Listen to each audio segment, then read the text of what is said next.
Começa agora na Melodia FM, o programa Teologando, ensinamento da Palavra de Deus, a participação do ouvinte, prêmios e muito mais. Apresentação, Pastor Anderson Alexandre. Teologando, um programa do CETEBARI, Seminário Teológico Batista Renovada.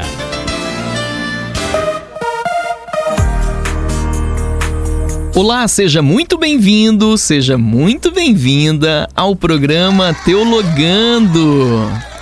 Eu quero saudar a todos com a paz do Senhor Jesus. Um bom dia a todos vocês. Você está ligadinha no programa Teologando, que tem como oferecimento o CETEBARI, Seminário Teológico Batista Renovada, educação teológica com excelência. Pensou em fazer teologia? Faça teologia no CETEBARI. Olha só, o tema de hoje está imperdível. Hoje nós vamos refletir a respeito da seguinte temática: a chamada ministerial. Você tem uma chamada?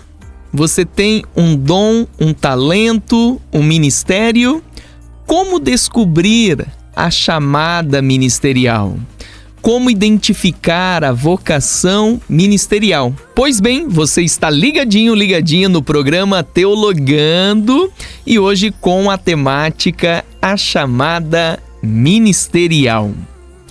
O que é o ministério? Você já parou para pensar a respeito deste tema? Ministério, o que é afinal? Pois bem, o ministério é uma chamada incrível. Como é maravilhoso servir a Deus por meio do ministério. Seja um ministério público ou um ministério exercido nos bastidores. Todo ministério é incrível, independente do seu alcance, um alcance global ou um alcance local. Seja a sua evidência, uma evidência pública ou uma evidência nos bastidores. Todo ministério é uma chamada incrível, dada a uma pessoa inadequada. Pois bem, nós somos vasos de barro. A riqueza que carregamos é o Evangelho. O Evangelho é o tesouro do Senhor e nós somos vasos de barro. Diariamente, na realização do nosso ministério, nós vamos nos sentir inadequados, inapropriados, limitados. Ser vocacionado por Deus é passar por sentimentos desta magnitude. Eu não sou capaz, eu sou limitado, eu não tenho condições, porque a chamada do ministério sempre estará acima das nossas capacidades. Até porque é um ministério que diz respeito à vida sobrenatural e nós somos seres humanos, totalmente dependentes do Senhor, para fazer algo impossível. E eu quero lhe perguntar, você sabe qual é a impossibilidade maior do ministério? Não é levantar um paralítico, apesar de ser um milagre maravilhoso. Não é ressuscitar um morto, apesar de ser um milagre extraordinário. O aspecto mais impossível do ministério diz respeito ao pecado. O ser humano, ele é marcado pela natureza pecaminosa e nós lidamos com algo impossível, que é o pecado. Tratar esse ser humano que está permeado pelo pecado não é fácil, é desafiador. E lidar com pessoas que ainda não nasceram de novo, como é difícil. Spurgeon dizia que é mais fácil você fazer um leão virar vegetariano do que você fazer um ser humano nascer de novo na força humana. Somente Deus para fazer uma pessoa nascer de novo. Primeira carta aos Coríntios, capítulo 2, verso 2 ao 6. Primeira carta aos Coríntios, capítulo 3. O apóstolo Paulo vai falar que dentro de uma igreja você tem pelo menos algumas classes de pessoas, como o homem natural, quem não nasceu de novo. O homem espiritual, aquele que nasceu de novo. E o homem carnal, aquele que nasceu de novo, mas voltou às práticas da carnalidade. E nós lidamos com aspectos impossíveis. Homem natural, homem dominado por ações malignas, homem carnal. E nós lidamos com essas realidades. Por um tempo indeterminado, eu gosto muito disso. É interessante nós sabermos a hora de começar e é importante nós sabermos a hora de terminar. Deus tem um tempo para todas as coisas e você olha para o Antigo Testamento, você vê os profetas. Eles profetizaram por períodos diferentes um dos outros. O profeta Isaías profetizou por mais de 40 anos. Já o profeta Abacuque por 15 anos. O profeta Jonas fez uma missão em Nínive de 1 a 3 dias. O próprio Senhor Jesus, no Novo Testamento, você vê ele realizar um ministério por 3 anos. É importante nós sabermos começar e terminar. Não é um ministério para toda a vida. É um ministério por um propósito, por uma finalidade, por um tempo indeterminado.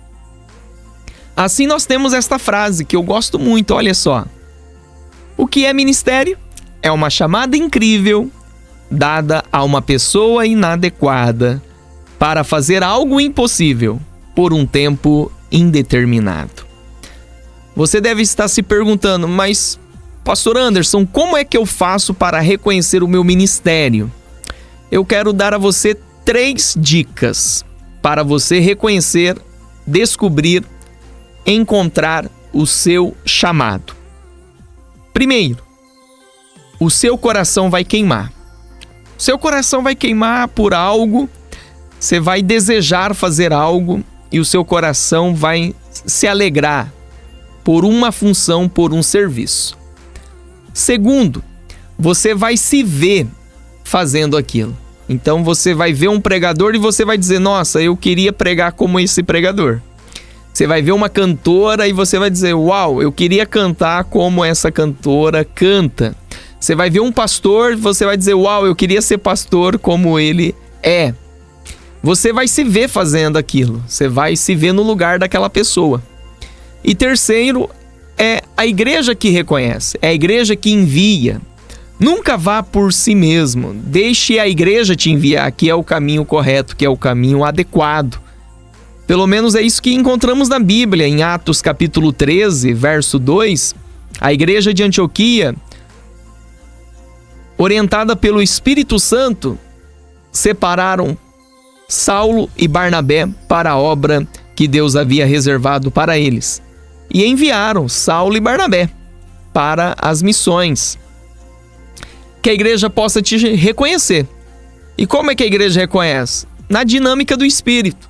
Em um belo dia, alguém vai chegar em você e vai dizer, quer fazer parte do ministério diaconal? Por uma ação divina, em algum dia, uma pessoa vai chegar até você e vai dizer, você pode trazer a palavra, você pode participar do louvor, você pode me ajudar no ensino. E as coisas guiadas por Deus vão se encaixar. E a minha instrução a você no dia de hoje é, ore, peça a Deus para que o Senhor possa te direcionar e você venha exercer o seu ministério. Não deixe de exercer o seu ministério. Você está ouvindo Teologando, um programa do Setebari, Seminário Teológico Batista Renovada. Você está ligadinha no programa Teologando, hoje com o tema A Chamada Ministerial. Nós acabamos de falar a respeito do que é o ministério, que o ministério é uma chamada incrível dada a uma pessoa inadequada para fazer algo impossível por um tempo indeterminado. E agora eu quero convidar você a refletir comigo a respeito da seguinte pergunta: qual é o local de trabalho do obreiro? John Wesley disse que a sua paróquia era o mundo. E sim, o nosso trabalho ele está em todas as partes do mundo. Mas a base deste trabalho é a igreja. É na igreja que trabalhamos, é a partir da igreja que trabalhamos e é por meio da igreja que trabalhamos. Mateus capítulo 16, verso 18 ao 19, Jesus disse o seguinte: Pois também eu te digo que tu és Pedro, e sobre esta pedra edificarei a minha igreja, e as portas do inferno não prevalecerão contra ela. Verso 19: E eu te darei as chaves do reino dos céus, e tudo o que ligares na terra será ligado nos céus, e tudo o que desligares na terra será desligado nos céus.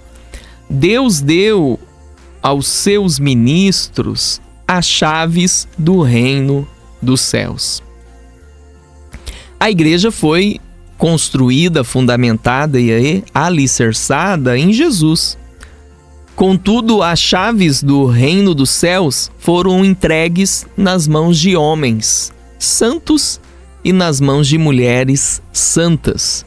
E nós temos essas responsabilidades conosco. Tem um livro do Rick Warren, Uma Igreja com Propósitos. O pastor Rick Warren é um pastor americano com uma igreja de mais de 30 mil membros. E ele disse a respeito dos 5 tipos de pessoas que podem frequentar uma igreja. Entendemos aqui igreja no sentido organismo, que é o corpo de Cristo, que é a igreja invisível, que é a igreja espiritual. E tem também a igreja organização, que é a igreja física, a visível, que tem um CNPJ, que tem estrutura, que tem uma organização. Nessa igreja visível, você pode ter pelo menos 5 tipos de pessoas a frequentar. Você tem a comunidade, que é o sem igreja. A comunidade, que é aquele que é sem igreja, ele se refere à igreja como: aquela igreja é legal, aquela igreja não é legal, aquela igreja é bacana, aquela igreja não é bacana. O segundo tipo é a multidão. A multidão frequenta um dia da semana, frequenta um culto específico da igreja e ele é um frequentador. Ele está entre a multidão. E ele se refere à igreja local como: esta igreja é legal, essa igreja é bacana, ou esta igreja não é legal, ou esta igreja não é bacana. Terceiro tipo, a congregação, que são os membros. A pessoa veio da comunidade, o sem igreja, passou a ser um entre a multidão como frequentador, e passou a fazer parte da congregação porque se tornou um membro desta igreja. O membro se refere à igreja como a minha igreja. A minha igreja é uma bênção, a minha igreja não é legal. Esse que faz parte da congregação, que é um membro, ele aceitou Jesus, fez parte do discipulado e foi inserido no rol de membros. O quarto é o comprometido, que é um membro maduro. Era um bebê na fé, passou a ser um adulto na fé, bebia leite espiritualmente, passou a comer comidas sólidas espiritualmente. E esse comprometido, ele é um membro maduro. E o quinto é o núcleo, é o ministro, é o obreiro, é o trabalhador. Portanto, nós temos aqui 5 círculos de compromisso: a comunidade, sem igreja; a multidão, frequentador; a congregação, que é o membro; o comprometido, que é o membro maduro; e o núcleo, que é o ministro, que é o obreiro.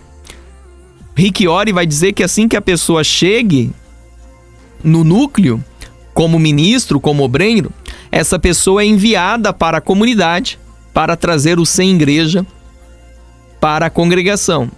E assim se repete o ciclo.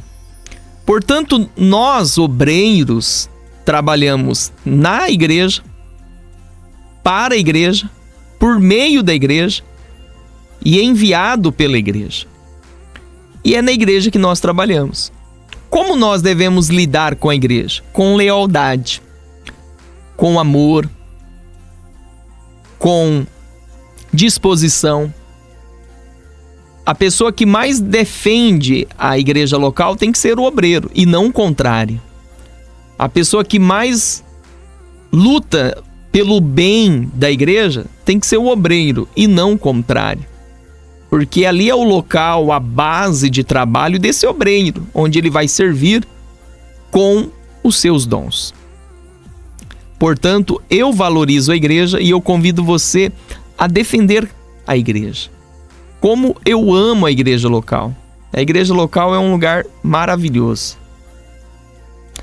E quais são as ferramentas desse obreiro? Então nós já vimos o que é o ministério, o local de trabalho do obreiro. E agora nós vamos ver as ferramentas. As ferramentas são os dons concedidos por Deus, pela pessoa do Espírito Santo. Nós temos na Bíblia, pelo menos, 5 listas de dons. A primeira lista, primeira carta aos Coríntios, capítulo 12, verso 8 ao 11. Ainda no mesmo capítulo, a segunda lista, primeira carta aos Coríntios, capítulo 12, verso 28. A segunda lista, Romanos 12, do 6 ao 8. A quarta lista, Efésios 4, verso 11. E a quinta lista, 1 Pedro 4, 11. Eu vou repetir. 5 listas que falam sobre dons. 1 Coríntios 12, do 8 ao 11. 1 Coríntios 12, verso 28. Romanos 12, do 6 ao 8. Efésios 4, 11. 1 Pedro 4, 11. Na primeira lista, 1 Coríntios 12, do 8 ao 11, nós temos os seguintes dons: palavra de sabedoria, palavra de conhecimento, fé, cura, realização de milagres, profecia, discernimento de espíritos, variedade de línguas e a interpretação de línguas. Olha só as ferramentas que o obreiro tem à sua disposição para realizar o ministério. Na segunda lista, 1 Coríntios 12, verso 28, nós temos os seguintes dons concedidos pelo Espírito: apóstolos, profetas, mestres, os que realizam milagres, os que têm dom de curar, os que socorrem os outros, os que administram, os que falam variedades de línguas. Na terceira lista, Romanos 12, do 6 ao 8, nós temos os seguintes dons: profecia, serviço, ensino, encorajamento, contribuição, liderança e o uso de misericórdia. Na quarta lista, Efésios 4, 11, nós temos os dons ministeriais: apóstolos, profetas, evangelistas, pastores e mestres. E a quinta e última lista, temos em 1 Pedro 4, 11, 2 dons: falar e servir.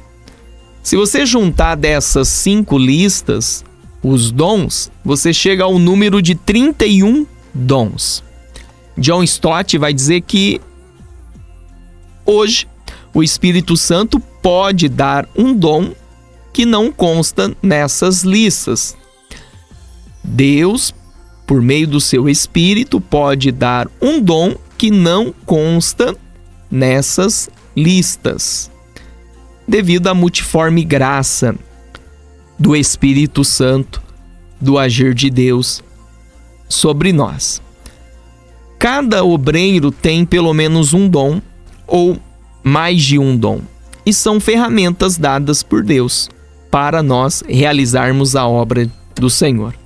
E você tem um dom ou mais de um dom, e é de fato algo espiritual, não é uma capacidade sua, não é uma condição sua, é uma ferramenta espiritual.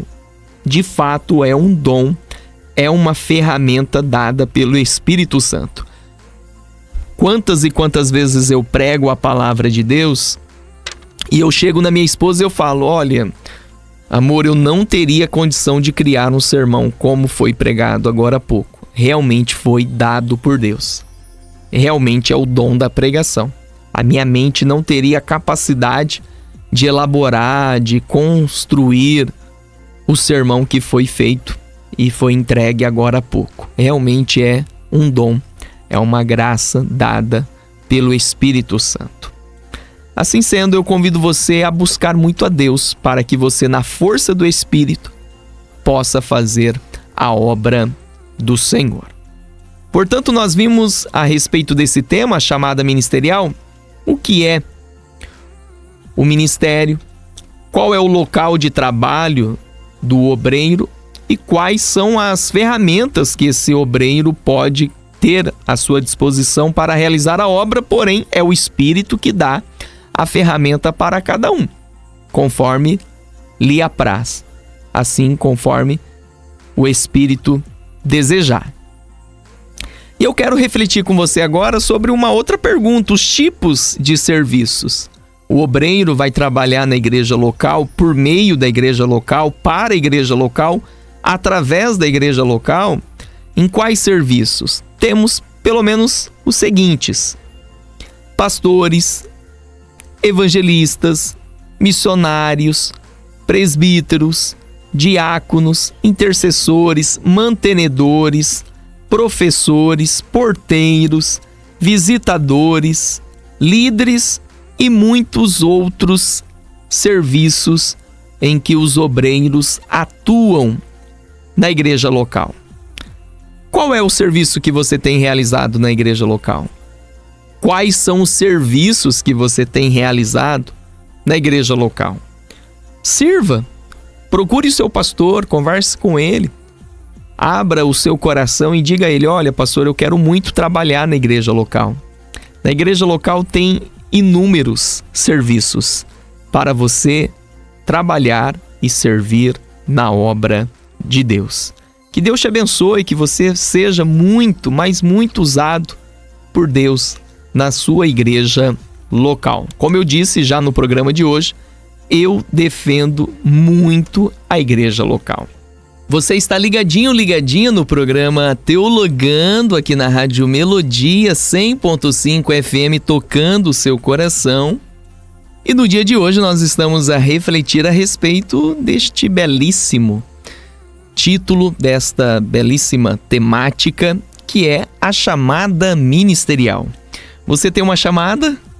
A chamada ministerial já queimou no seu coração? Você está a exercer o seu chamado? Ou você se aposentou, parou, deixou de lado o seu chamado, o seu ministério? Eu quero te convidar a voltar a exercer o seu chamado ministerial. Deus tem um plano contigo, Deus tem um propósito na sua vida. E agora nós vamos refletir a respeito da seguinte pergunta: quais são os aspectos da chamada ministerial? Vejamos, a chamada divina, ela se caracteriza por alguns aspectos. Entre esses aspectos estão os seguintes: o conceito espiritual. A chamada, ela é alicerçada em um âmbito espiritual. Foge de um âmbito apenas natural. Ela atua no ambiente natural, mas a sua base é espiritual. A chamada é do alto, a chamada é divina. Não é a pessoa que se auto-intitula, que se auto-se vocaciona, que se auto-se chama para o ministério, não. A chamada vem do alto, a chamada vem do Senhor. Ela é baseada em uma iniciativa divina, não é o indivíduo que se conduz para o ministério. Você não escolheu esse ministério, foi Deus que te escolheu para esse ministério, isso tem que ficar claro. Você não pode correr o risco de fazer o que faz porque você quis. Você tem que fazer o que faz porque Deus te chamou para fazer isso. Tem uma chamada divina, tem uma iniciativa divina. A direção do Espírito Santo, para além de motivações humanas, de palavras em que venham nos encorajar, para além de apoio de líderes, apoio ministerial, você tem que ouvir a voz do Espírito, ter a direção do Espírito Santo. Também é necessário ter um outro aspecto, aptidões naturais. Você tem que ter uma certa desenvoltura para aquilo. Eu, particularmente, eu não tenho nenhuma aptidão natural para cantar, nenhuma. A minha forma de cantar é 5 menos 0. 5 negativo, não é nem 0. Então eu não tenho uma aptidão natural para cantar. Em contrapartida, eu tenho uma aptidão natural para ouvir, para ensinar, para liderar, para cumprir a missão, o alvo, para incentivar pessoas, treinar pessoas. E a minha chamada permeia por essas aptidões naturais. Sensibilidade espiritual, um outro aspecto. O ministro, o obreiro, tem que ter sensibilidade para ouvir a voz de Deus. Porque, de fato, nós realizamos uma obra espiritual. É uma obra espiritual. Um outro aspecto, reconhecimento pelos outros. Ninguém chega no sucesso sozinho. Nós precisamos de pessoas, nós trabalhamos com pessoas e nós trabalhamos juntamente com pessoas. Temos que reconhecer a importância do outro. Você pode estar a trabalhar no louvor, mas você precisará de um obreiro na porta, no decorrer do culto, para pregar, para dirigir o culto, para organizar o culto.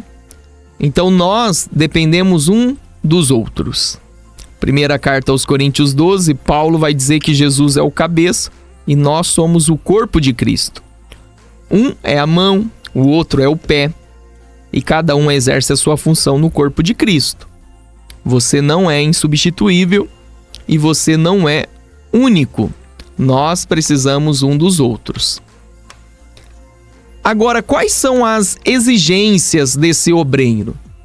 Quais são as exigências desse ministro? Coragem, Atos 19:30. Diligência, Romanos 12, verso 8. Tato, 2 Timóteo 4:1 e 2. Discrição, 1 Timóteo 6:11.